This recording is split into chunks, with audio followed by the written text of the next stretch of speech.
नमस्कार, welcome on my YouTube channel Manju yoga studio. अगर आप मेरे चैनल पे नए हैं और मेरी हर न्यू आने वाली वीडियो को देखना चाहते हैं तो प्लीज़ सब्सक्राइब करें और अगर मेरी वीडियो पसंद आती है तो लाइक एंड कमेंट भी करें। चलिए आज हम जानते हैं स्लीप डिस्क क्या है, उसके क्या कारण है और उसका क्या सोल्यूशन है। हम कुछ योगासनास के द्वारा उसको कैसे ठीक कर सकते हैं। सबसे पहले जानेंगे कि स्लीप डिस्क है क्या। हमारी जो स्पाइन है, हमारी रीढ़ की हड्डी है, वो 33 वर्टिब्राज से बनी है। मीन्स 33 स्मॉल हड्डियां हैं जो एक दूसरे पर टिकी हुई हैं। कई बार क्या होता है कि हम कोई ज़्यादा वजन उठा लेते हैं या खेलते भागते दौड़ते टाइम हमारे बैक पे झटका आ जाता है तो वो हड्डियां एक दूसरे के ऊपर से खिसक जाती हैं, जिससे हमारे बैक में पेन शुरू हो जाता है। किसी को लोअर बैक पेन होता है, किसी को अपर बैक पेन होता है, किसी को पूरे स्पाइन में बैक पेन शुरू हो जाता है। देखिए, हमारी स्पाइन हमारे शरीर के लिए स्तंभ का काम करती है। मीन्स एक पिलर का काम करती है। जैसे हमारे घर को बनाते वक्त हम उसकी नींव को मजबूत बनाते हैं ताकि वो घर सालों साल चले। अगर उसके पिलर मजबूत नहीं होंगे तो क्या होगा, घर बहुत जल्दी ढह जाएगा। इसलिए अगर हमारी बैकबोन है, हमारी स्पाइन है, वो पूरी तरह से स्वस्थ नहीं होगी या उसमें कुछ गड़बड़ आ गई है, कुछ खराबी आ गई है तो क्या होगा, उसका असर हमारे पूरे शरीर पर पड़ेगा। हम चल फिर नहीं पाएंगे, उठ बैठ नहीं पाएंगे, हमारी जो लाइफ है वो पूरी डिस्ट्रॉय हो जाएगी। मीन्स हम खुश नहीं रह पाएंगे क्योंकि हमारा पूरा शरीर हमारे जो स्पाइन है उसी से चलता है। इसलिए अपनी बैकबोन का ध्यान रखें, अपनी बॉडी का पोस्चर सही बनाए रखें। कुछ लोग इस तरह से झुक के बैठते हैं, देखिए कुछ लोग किस तरह से बैठते हैं, ऐसे बैठे दिखते हैं मुझे हमेशा। बच्चों का पोस्चर भी कई बार मैं देखती हूँ कि इस तरह से झुक कर पढ़ते हैं। नहीं, अपने बच्चों का ध्यान रखें, उनकी स्पाइन का प्रॉपर ध्यान रखें। देखिए, अगर हमारी स्पाइन की ये पोजीशन रहेगी तो क्या रहेगा, जो वर्टिब्राज है एक दूसरे पर वो खिसक सकते हैं ना ऐसे। अगर इस तरह से रहेगा तो स्पाइन हमारी एकदम सही रहेगी। इस तरह से भी नहीं रहना है और आगे की तरफ झुक के भी नहीं रहना है। जो रिलैक्स पोजीशन है हमारी बॉडी की उसमें बने रहिए हमेशा। अगर किसी के स्पाइन का पोस्चर है वो बिगड़ गया है तो जब भी ध्यान आता है आपको तो आप उसको सीधा करने की कोशिश करें। धीरे धीरे आपके जो बॉडी का पोस्चर है वो सही हो जाएगा।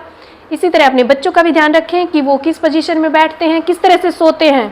सही तरीके से सोते नहीं हैं तो भी हमारी हड्डियों में गैप आ जाता है या स्लिप डिस्क की प्रॉब्लम आ जाती है। इसलिए अपने सोने का तरीका भी चेक करें, सही है या गलत है।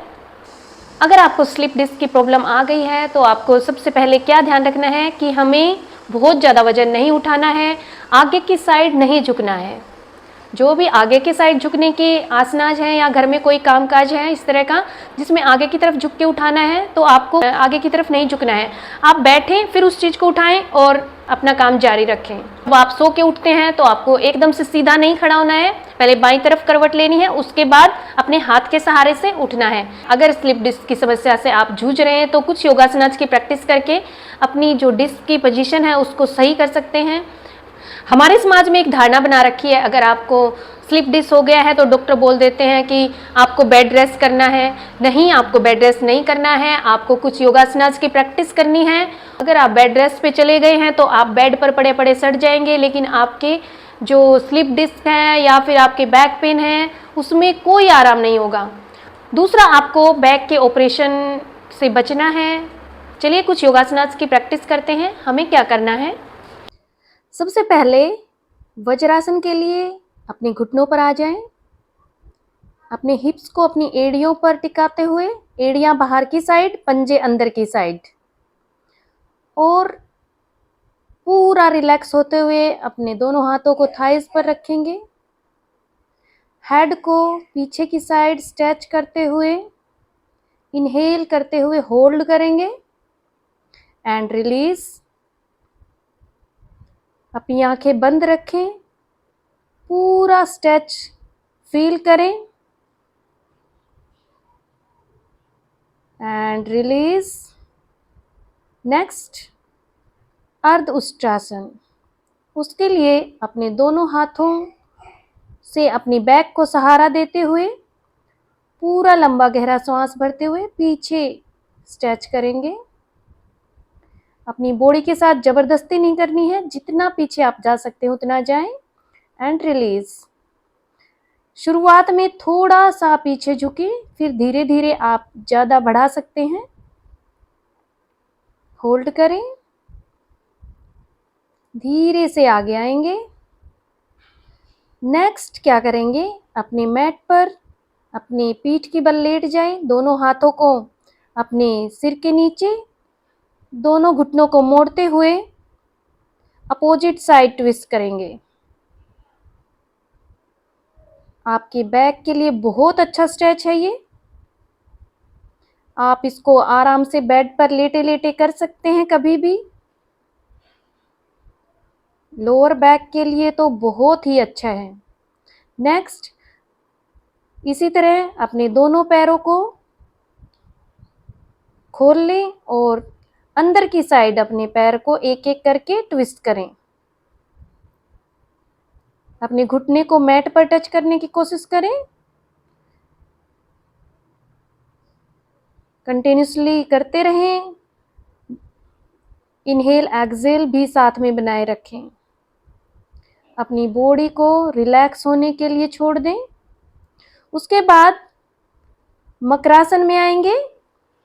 अपने दोनों हाथ अपनी चिन के नीचे और अपने एड़ी को अपने हिप से टच करने की कोशिश करेंगे।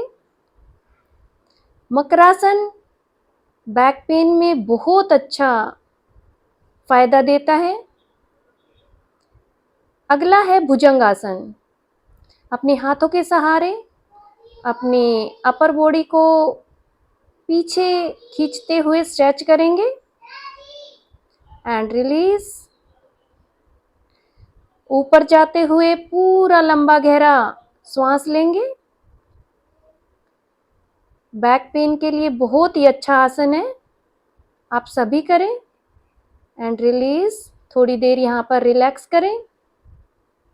उसके बाद दोनों हाथों को अपनी थाई के नीचे रखते हुए अपने राइट लेग को ऊपर उठाएंगे, धीरे से नीचे लाएंगे। फिर लेफ्ट लेग को ऊपर उठाएंगे, होल्ड करेंगे एंड रिलीज। इनहेल एक्सहेल साथ में करते रहें। आपकी लोअर बैक के लिए बहुत ही अच्छा आसन है। हर रोज इन आसनों की प्रैक्टिस करें। इससे जो आपके स्लिप डिस्क की प्रॉब्लम है वो बहुत जल्दी ठीक हो जाएगी। इसी पोजीशन में आप थोड़ी देर रिलैक्स करें, अपने दोनों पैरों को खोलते हुए अपनी पूरी बॉडी को ढीला छोड़ दें। आपको बहुत अच्छा महसूस होगा। अगर आपको उल्टा लेटना है तो इसी तरह से लेटें। कुछ लोग इस तरह से घुटने को आगे लाकर लेटते हैं, इसी तरह से सोते हैं। ये बहुत ही गलत तरीका है। जब भी आप पेट के बल सोएं, आपके पैर सीधे हों।